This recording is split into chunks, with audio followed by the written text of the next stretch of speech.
Local 4 News begins right now with a breaking news alert. The campus goes dark and quiet as more than 100 officers continue the manhunt for a gunman police say shot and killed his parents inside a dorm at Central Michigan University.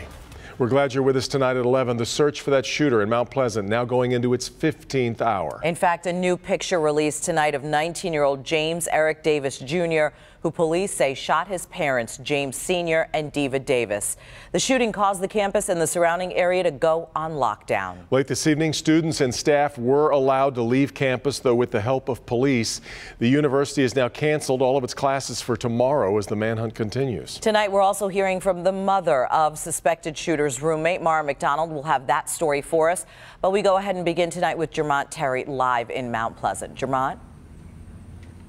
Sandra and Devin, the mood here on campus is quiet. Sure, most students did leave for spring break this evening, but you know what? There is an urgency to find James Davis Jr. Now, he hasn't been spotted since the murders this morning, but as you mentioned, there are still officers from several police agencies looking to find this accused gunman.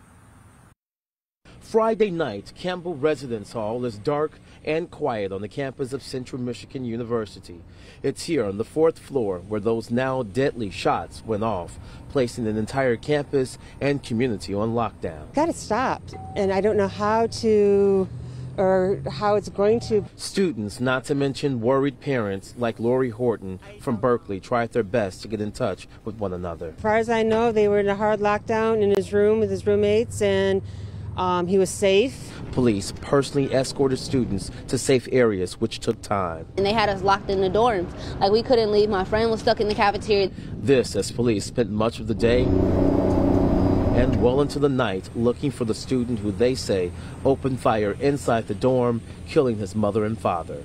James Eric Davis Jr. took off running after he's accused of killing his parents right in front of his roommate. There has to be horrific. James Eric Davis Sr. was a police officer from Illinois. He and his wife, Diva Davis, were on campus to pick up their son. Their daughter took to Twitter saying, quote, "Today I lost my parents, the only people who loved me unconditionally. I'm thankful for every single thing they've done for me. All I ask is for everyone to keep me and the rest of my family in your prayers." Meanwhile, the strong police presence in and around campus will stay until they find Davis Jr., who is considered armed and dangerous. They will not stop. They will be here working all night and continuing until we are able to locate the suspect.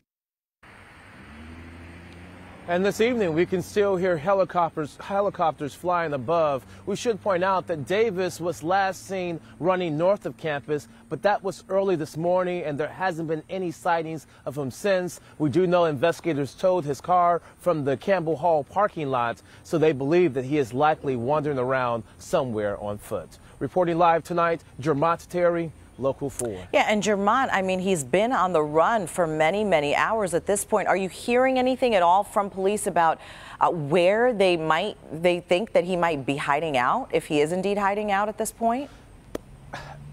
And that's the thing, the big question, Sandra, is he still hiding out, or did he potentially do some harm to himself? I tried to figure out if there's been any reports of any carjackings or any disturbances in the community. Police are not releasing that information. So at this point, all they can know is that if an individual is on foot, that he could potentially get around this campus or in this city in those 15 hours. So they have to keep looking for him. Yeah, the manhunt continues. All right. Thank you, Jermont. Devin? Jermont mentioned the roommate. One of Davis's roommates is from Metro Detroit and was in the suite when the shooting started, something he and his family are now trying to deal with tonight. Mara McDonald joins us live with that part of the story. Mara? Devin, good evening. You know, Deborah Williams was at work this morning when her phone pings. None of this has hit the news yet. She looks down, sees it's a text from her son, and it says, "Mom, I think my roommate just shot his mom." Whew. Deborah Williams is holding it together tonight for the sake of her son Trayvon and their whole family. When they finally were able to get out, he had to step over the father that was there, so it's going to be a lot we got to talk about over the week. Her usually outgoing son, a scholar athlete, sat calmly but quietly this evening as the enormity of what he's been through washed over him. I can see a difference in me right now. There's a total difference right now in him. He was in the room when his roommate, James Davis Jr., shot and killed his parents, forced to shelter in place and then spending hours with investigators. And seeing the carnage, this college sophomore is almost statue-like tonight. Did his mom ever have a bad feeling about Davis? Never. Not at all. She hugged the breath out of him when police finally allowed her to see her son this afternoon. The ride home this evening was incomprehensible. We talked about what he saw. We haven't really talked about how he's feeling right now. Back here live, Williams tells me she's grateful it's spring break this week and that the kids have some time away from campus to decompress. As far as going back, she says they're going to have to play it by ear. We're live downtown tonight. I'm Mara McDonald, Local 4. Amazing reflections from that mother. All right, Mara, we're going to continue to update you with new developments, both on air and online at clickondetroit.com. At last check, 23,000 people still without power tonight after yesterday's snowstorm. We know DTE is working on having roughly 85% restored in the next half hour or so. Andrew's here now with a look at the weekend forecast, and we're kind of like, what, at or below freezing? That's right. Many places right at freezing at 32 degrees. Many places already below freezing, and that can cause problems because of refreezing on the roadways, Sandra. Out there right now, we're looking at 28 degrees in Pontiac, for example. It's 32 over at Metro Airport, 32 also for our friends over in Howell. So depending on where you are, whether you received a lot of snow or a little bit of snow, you might see some refrozen surfaces out there, especially ramps, bridges, and overpasses. So if you know you received 5, 7, even 8 inches of snow, especially here in Oakland and Livingston counties, chances are you might have some icy patches out there, especially on ramps, bridges, and overpasses. Fortunately, the sun did a lot of work earlier today, doing a lot of melting and thawing. Some places complete melting after some places only received maybe 2 to 4 inches of snow from a couple of days ago. I should say Thursday into Friday. We're looking at 28 degrees right now for our friends in Lapeer. And again, we're looking at clear skies for now. Temperatures will continue to dip into the middle 20s by dawn, but temperatures go back above freezing tomorrow. We'll talk about how high those temperatures go and your 7-day forecast in minutes. All right, thank you, Andrew. Disturbing video shows a deadly shooting outside of a home. This happened on Detroit's east side. Home security video shows a man jumping into his pickup truck, and then he starts to back up. Seconds later, another man charges at the driver and opens fire at point-blank range, shooting the driver several times. Then he slams into his home, and the shooter runs back to his car and then takes off. If you recognize that man or if you recognize his car, call Detroit police. 2 Detroit police officers are charged in a deadly high-speed chase. This video is from the scene that occurred last October. Prosecutors say the officers gave chase after trying to pull a driver over for speeding. The 19-year-old crashed and later died from his injuries. So the officers are now accused of leaving the scene and also of not notifying dispatch that they were in a pursuit. They're going to be arraigned on Monday. 3 people were seriously hurt today when a car crashed right into a bus stop. This happened near the campus of Wayne State University. It happened at the intersection of Woodward and Forest. Police say 78-year-old Albert Longmire lost control of his car and then slammed right into the bus stop. You just saw it right there. Longmire says ice and snow from the roof of his car fell onto his windshield, and that caused him to lose control. It happened so fast, and it was just all of a sudden it went dark, like boom. The 3 people hit are now recovering at the hospital. They're recovering from their injuries. They're also all expected to be okay. Vice President Mike Pence was in Detroit today rallying Republicans and talking taxes. He was at an America First Policies event discussing how President Trump's new tax deal will impact Michiganders. We cut taxes on working families, giving the typical Michigan family of 4 $2,300 of their own hard-earned money. We slash taxes on American businesses so Michigan manufacturers can compete and win more effectively with businesses anywhere in the world. Vice President also praised Fiat Chrysler's decision to move production from Mexico to Michigan. A pothole fix comes a little too late for drivers in Westland tonight. County crews quickly worked to patch up a massive pothole. This was between Wayne and Joy Roads, but the damage was already done. Several cars were parked, needing their blown tires replaced. Just yesterday, Michigan lawmakers passed a bill that would allocate $175 million to help fix Michigan potholes. North American International Auto Show may be making a major change. Organizers for the Detroit-based show are discussing the possibility of moving it from January to October, a change that could possibly happen as early as 2020. Spokesman for the auto show says the schedule change is being just considered, but nothing is final. Cobo Center says they're confident they can accommodate any date changes. New information tonight in a fiery explosion on a tourist ferry in Mexico. Why this appears to be no accident.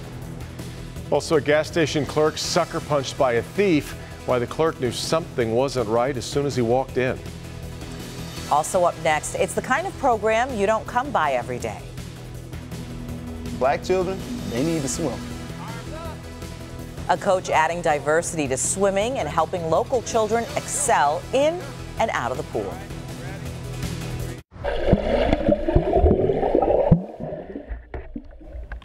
A year-round swim program in Metro Detroit getting children into the pool 6 days out of the week and making a splash in the world of competitive swim. This is really cool. A unique group called the Razor Aquatic Swim Team. And with the guidance of their coach, the kids are taking competitive swim to a new level. Coco McAvoy shows us. Razor Aquatics is the kind of program you just don't come by every day. It's about adding diversity to competitive swim. Any successful sports team needs a vision and a strong leader. Freestyle down, backstroke back. The Razor Aquatic Swim Team has both. Each practice, the team starts with 100 swim laps to develop stamina, among other skills. It kind of like builds your character. It shows you how you can work with a team and how you can build like with the team and how you can count on each other and depend on each other. Coach Jamal Roberts watches closely. Can we just go faster? Pick up the pace, freestyle down, backstroke back. He believes in the swimmers. I'm a passionate person, so I pour a lot of energy into the children that I work with, and it's mainly about getting them to set the bar high. His passion and background in swimming launched the Razor program. It's driven by an important mission to add another face to competitive swimming.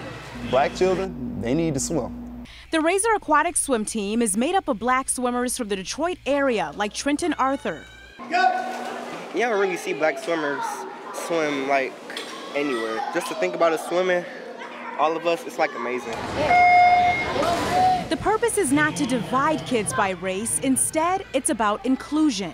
You want African American children to understand that swimming is a sport that's not exclusive to other races. Robert's program trains the swimmers to go to the next level. Thank you, Mark. Competing against other teams in the state. When it gets to the swim meets, it's about completing the mission. It's their chance to be seen and to succeed. My place said it's not bad at all. That's pretty good. Parents, bring it in, and grandparents fill the stands. Go Razors! They give the kids something to do, and they keep them out of trouble. You know, a lot of black children don't even like water and don't swim. So it's something different. From some of their most advanced swimmers to the youngest, I like your bath. Razor Aquatics is bringing more diversity to the sport. I envision seeing swimmers from our team make it to the Olympic podium. The swimmers envision the same. Hopefully I get to go to the Olympics and swim with the greats, hopefully beat some of the greats. I was particularly impressed today. I want them to realize that they're deserving of excellence, so there's no reason they should ever settle for being average. Razor Aquatics is changing the look on deck, and Roberts hopes his vision and message will soon infiltrate the minds of young people and adults in the city of Detroit. The picture in their mind is that's not something that black people do. But see, when you can put together a program where you have all of these black children competing in swimming, it starts to change that picture where in their mind where they can see that, oh, well, this is something that, you know, we do. I'm Coco McAvoy, Local 4. I love it. I wouldn't trade my swim team days for anything. Seriously. I love watching other people get that experience. It's just a blast. And they look fantastic. They really do. Great form and Yeah. everything. All right, now here's a look at what we're working on coming up for Monday night. He's known for his strength in the NFL. But this Detroit native was wrestling a different kind of challenge off the field. You just feel grief and pain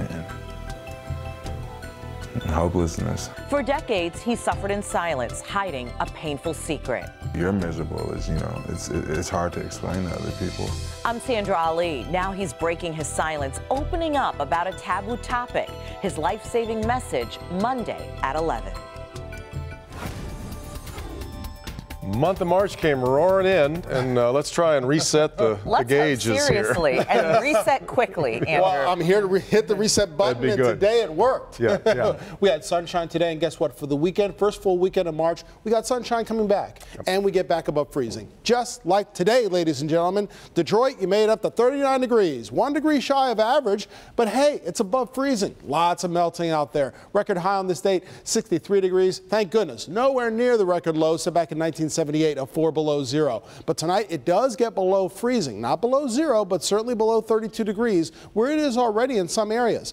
This evening and by morning, when you join me at 6 a.m. on Local 4 News Today, it'll be down to the low 20s in many parts of the area, anywhere from 22 to 25 degrees here in Detroit, southern Oakland County, southern Macomb County, and in your neighborhood in the other 3 zones. So be prepared for a cold night. 32 degrees right now. Bring the pets back indoors. Wind chills at 26 if you do happen to be heading out, if it's a late night for you. Ramps, bridges, and overpasses have a tendency to freeze earlier, especially during these overnight hours and when you wake up tomorrow morning. Now, if your car still has snow on top of it or even covering the headlights and taillights, make sure you clear all of it if it hasn't melted today so you can stay safe out there on the roads. And respect any road crews that might be out and about trying to limit the amount of refreezing that's out there. Chances are you could do it yourself too by spreading a little salt down before going to bed tonight. Right now we've got 27 degrees for our friends over in Port Huron, 29 degrees in Ann Arbor. When I said spreading salt, by the way, I meant on your own driveway or on your own walkway. Don't have to worry about getting out there in the streets, of course. Notice these winds coming out of the north, bringing in some of that chillier or colder air for the evening. That's one of the reasons why temperatures will dip into the low 20s later on tonight, as low as around middle and low 20s for the most part as we get into tomorrow morning. Now, high temperatures here made up to 39, but notice 40s, well into the 40s in Indianapolis, Green Bay, and Chicago. Around 46 to 49 degrees. So there's a good chance of seeing middle 40s before the weekend is over. And look at the glorious clear skies that are overhead. The snow that we had yesterday, now it's moved off to the east. Big cyclone that's forming and still spinning away, causing a huge amount of wind and snow showers in New England. But around here, high pressure takes over. It's been doing that all day and through the night and tomorrow and Sunday. So that's a good reason why we'll have dry conditions through the entire weekend. Temperatures down to 22 degrees later tonight. Sunrise on your Saturday is at 7:05, and it should be a beauty. Get your cameras out. It'll be picture perfect tomorrow morning. Guess what? Tomorrow afternoon as well. 37 degrees, some more thawing by noontime, 41 for a high. Middle 40s up to around 45 degrees on Sunday. And Monday, still remaining shower-free. A chance of showers comes back as we go into Tuesday and Wednesday, but then dry conditions once again by the end of next week. Liquid rather than frozen. It's going to be that mix. It's going to be that mixture once again. Trouble, so stay tuned. So not too soon. Still ahead, so close yet so far. A pilot tries to land a plane, but strong winds force him to abort. But first, an update to this ferry explosion in Mexico that left several tourists hurt. What investigators found that has them warning other tourists.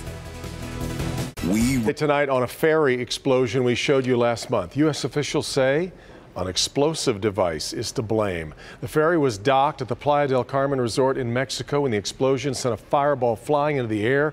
The U.S. Embassy issued a warning to travelers yesterday after 2 other explosive devices were discovered. Mexican authorities said they have increased security measures at their ports. A gas station clerk in Florida loses more than just beer during a robbery. Security video here shows the thief sucker punching the clerk in the face. The employee says he knew something was up when the suspect walked into the store and then propped the door open with a trash can lid. He tried to stop him from stealing a case of beer, and then that's when the thief punched him, knocking multiple teeth out. The clerk, though, we're being told, will be okay.